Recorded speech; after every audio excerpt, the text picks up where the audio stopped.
శ్రీనివాస్ నేత గారు. టీవీ రావు గారు, టీవీ రావు గారు నమస్కారం అండి. టీవీ రావు గారు, ఈ అన్ని అంశాలు పక్కన పెడితే మనం అడ్వకేట్ పొన్నవోలు సుధాకర్ సంచలనాత్మక వ్యాఖ్యలు చేయడం జరిగింది ఈ అంశానికి సంబంధించి. సింక్ అవ్వకుండా మాట్లాడుతున్నారు చంద్రబాబు నాయుడు. ఏదైతే 320 రూపాయలకి నెయ్యి అందుబాటులో ఉంటుందో, ఆ గీ వస్తుందో, అందులో ఫిష్ ఆయిల్ కానీ యానిమల్ ఫ్యాట్ కానీ కలిసింది అని చెప్పడం ఎంతవరకు ధర్మం? ఇదంతా దుర్మార్గమైన చర్య.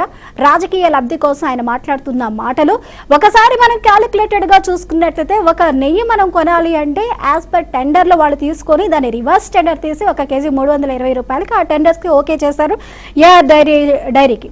అయితే 320 రూపాయలకు వచ్చే గీలో ఫిష్ ఆయిల్ మేము ఏ విధంగా కలుపుతాము, యానిమల్ ఆయిల్ ఏ విధంగా కలుపుతాం? అంత పిచ్చోళ్ళలాగా మేము కనిపిస్తున్నామా?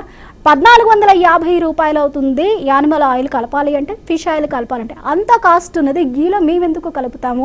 నష్టపోవడం మాకేమైనా ఇష్టమా అన్నట్లు ఆయన చేసిన సంచలన వ్యాఖ్యలని ఏ విధంగా తీసుకోవచ్చు అంటారు? డెఫినెట్ గా ఇప్పుడు అది కూడా కన్సిడర్ చేయాల్సిన పాయింటే. మనం ఏంటంటే ఇక్కడ ప్రధానంగా మనకి తిరుపతి లడ్డు ఎంత పరిశుభ్రంగా ఉండాలో, అలాగే చిన్నపిల్లలకి మధ్యాహ్న భోజనం కూడా అంతే పరిశుభ్రంగా ఉండాలి. అంటే మన ఆందోళన ఏంటంటే, చిన్నపిల్లలకి పెట్టే మధ్యాహ్న భోజనం అది ఎస్సీ ఎస్టీ బీసీల పిల్లలకే పెడుతున్నాం కదా, వాళ్ళైతే ఎలాగైనా పెట్టచ్చు, నీళ్ళచారు పెట్టచ్చు, పనికిమాలిన గుడ్లు పెట్టచ్చు, వాళ్ళ భోజనంలో పురుగులు ఉండొచ్చు, ఇట్లాంటి ఆలోచనలు ఉన్నప్పుడేమో ఎవరూ స్పందించట్లా. వాళ్ళు హిందువులు కాదా? వాళ్ళు హిందువులే. వాళ్ళకి పెట్టే దాంట్లో మనం ప్రతిరోజు పెట్టే మధ్యాహ్న భోజనంలో ఆ పరిశుభ్రతని, ఆ వాటిలో పురుగులు లేకుండా మంచి భోజనం పెట్టాలని గాని, మంచి సాంబారు పెట్టాలని గాని, ఇటువంటి ఆలోచనకి ఎన్నిసార్లు మనకి ఈ మధ్యన చూసాం కదా, ఒక హాస్టల్లో మొత్తం సిక్ అయిపోయారు చాలా మంది పిల్లలు. అంటే చిన్న పిల్లల్ని మనం ఎంత ఇదిగా చూసుకోవాలి, అలాగే అంతే ఇదిగా మనకి తిరుపతి అనేది కూడా చాలా ప్రపంచవ్యాప్తంగా ప్రసిద్ధి చెందిన దాంట్లో ఇది జరిగింది అని ఒక స్టేట్మెంట్ ఇచ్చే ముందు నిజంగానే క్రెడిబిలిటీ పోద్దేమో అని కూడా ఆలోచించాలి. మనం ఇప్పుడు మన బిజినెస్ ఉందండి, మనకు ఒక హోటల్ కానీ ఒక స్వీట్ షాప్ కానీ ఉంది. ఎవరో ఇందులో ఏగుందంటే అనగానే మొత్తం ఆ హోటల్ ఈ మధ్యన జరిగినాయి కదా కొన్ని రైడ్స్ జరిగినప్పుడు, హోటల్స్ మీద రైడ్ చేస్తే మంచి ఫేమస్ హోటల్ కూడా వాళ్ళు కలుపుతున్న రంగులు అవుట్డేటెడ్ ప్యాకెట్స్ అక్కడ ఉన్నాయి అనగానే ఆ హోటల్కి వెళ్ళటం మానేశారు. అంటే ఆ హోటల్ యజమాని ఆ వర్కర్స్ తీసి పడే, అదే వాడట్లేదు కానీ తీసి పడేయని ప్యాకెట్స్ మూలంగా మొత్తం బిజినెస్ దెబ్బతింది. కానీ ఇక్కడ బిజినెస్ అనే దానికంటే భక్తితో వస్తున్నారు అనే ఒక తిరుపతి, అంటే రోజుకి 70,000 నుంచి 1,00,000 మంది విజిట్ చేసే ఒక ప్లేస్ కి చాలా జాగ్రత్తగా మాట్లాడాలి, చాలా జాగ్రత్తగా మాట్లాడాలి. ఇందాక ఆయన స్వామీజీ అన్నట్టు ఆ క్రెడిబిలిటీ పోకుండా, అలాగే వెంకటేశ్వర రెడ్డి గారు చెప్పినట్టు కూడా క్రెడిబిలిటీ పోగొట్టే విధంగా మనం మాట్లాడితే మళ్ళీ క్రెడిబిలిటీ తీసుకురావాలన్నా.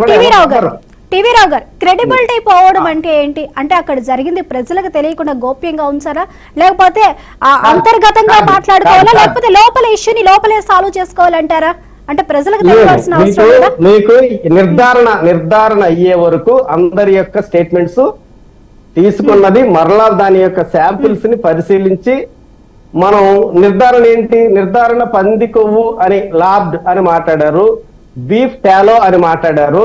ఒక ముఖ్యమంత్రి గారు అది మాట్లాడేటప్పుడు బీఫ్ టాలో అనేది మాట నోట్లోంచి వచ్చింది అంటే అది ఆవు కొవ్వు నుంచి తీసిన నూనె కలిపినట్టుగా మాట్లాడేశారు. అది యాక్చువల్ గా రిపోర్టు విలేకరులు కూడా చదవట్లేదు అసలు.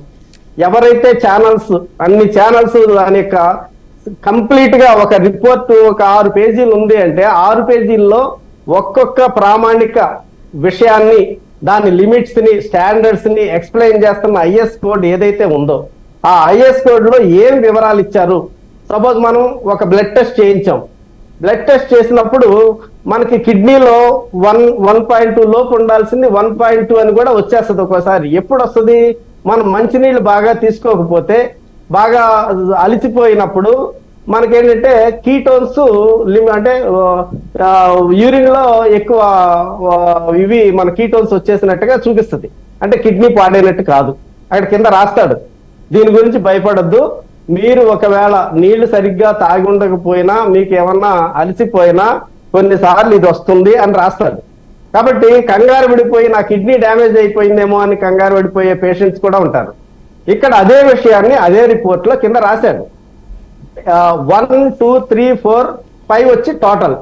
ఈ 1, 2, 3, 4 లో ఒక దాంట్లోనేమో వెజిటబుల్ ఆయిల్స్, ఫిష్ ఆయిల్ ఉంది, ఒక దాంట్లో ఆలివ్ ఆయిల్ ఉంది, తర్వాత బీఫ్ టాలో ఉంది, ఇంకొక దాంట్లో ఇలా, అంటే ఒక్కొక్క దాంట్లో ఒక్కొక్కటి ఇచ్చారు. అంటే టీవీ రావు గారు లడ్డులో ఏం ఉపయోగిస్తారు? గీ, ప్యూర్ గీ వాడుతున్నారా, లేకపోతే ఆలివ్ ఆయిల్ వాడుతున్నారా, లేకపోతే ఇతర ఫిష్ ఆయిల్స్ కానీ వాడుతున్నారా? అక్కడ లడ్డులో వాడవలసింది గీయే కదా. రిపోర్ట్స్ ఇవి వచ్చాయి అంటే ఏంటి అర్థం చెప్పండి. మీకు అర్థం కావట్లా. నేను అందుకనే విలేకరులు కూడా పూర్తిగా చదవాలి, దాన్ని నేర్చుకోవాలి. ఎందుకంటే మనం కూడా ఏమవుతున్నాం అంటే కంగారు పడిపోతున్నాం. కంగారు పడి మాట్లాడద్దు. ఇప్పుడు కంగారు పడి మాట్లాడితే ఏమవుతుందంటే న్యూసెన్స్ వాల్యూ ఎక్కువైపోతుంది. దాంతో ఏమవుతుందంటే రిపోర్ట్ సరిగ్గా అర్థం కాకపోతే గందరగోళం వస్తుంది. ప్రజల్ని, భక్తుల్ని గందరగోళం పెట్టడం అనేది మన ఉద్దేశం కాదు. టీవీ రావు గారు ఒక్క విషయం చెప్పండి. టీవీ రావు గారు మనం మాట్లాడదాం. ఇప్పుడు ప్యూర్ గీ మనం గత 50 ఏళ్ల నుంచి నందినికి సంబంధించి మిల్క్ ఫెడరేషన్ దగ్గర నుంచి మనకి తిరుమల తిరుపతి దేవస్థానానికి అప్పటి నుంచి కూడా 50 సంవత్సరాల నుంచి గీ అనేది అక్కడ ప్రొవైడ్ చేస్తూ ఉంటారు తిరుమల తిరుపతి దేవస్థానానికి. అయితే అప్పుడు ఎప్పుడు రాని నిందలు ఇప్పుడు ఎందుకు వచ్చాయి? First point. అండ్ ఇమీడియట్ గా సంవత్సరంన్నర క్రితం నందినిని ఎందుకు చేంజ్ చేయవలసి వచ్చింది? రివర్స్ టెండరింగ్ ఎందుకు తీసుకోవాల్సి వచ్చింది? అంటే ఖర్చు తగ్గినప్పుడు క్వాలిటీ పోతుందని తెలియదా? క్వాలిటీ, లడ్డు క్వాలిటీ తగ్గిందని ఈ రోజు మనం వింటున్నామా? మీరు ఇప్పుడు ఏంటంటే అది 800 కొంటేనే కరెక్ట్ అని అంటారా? అలా అంటలేదు. కేజీ నెయ్యిని 800 కొనండి, క్వాలిటీ వస్తుంది. అది హెరిటేజ్ కావచ్చు, అది జెర్సీ కావచ్చు, అది ఇంకేదైనా విజయ కావచ్చు, లేదా సంగం డైరీ కావచ్చు, మీరు 800కే కొనండి.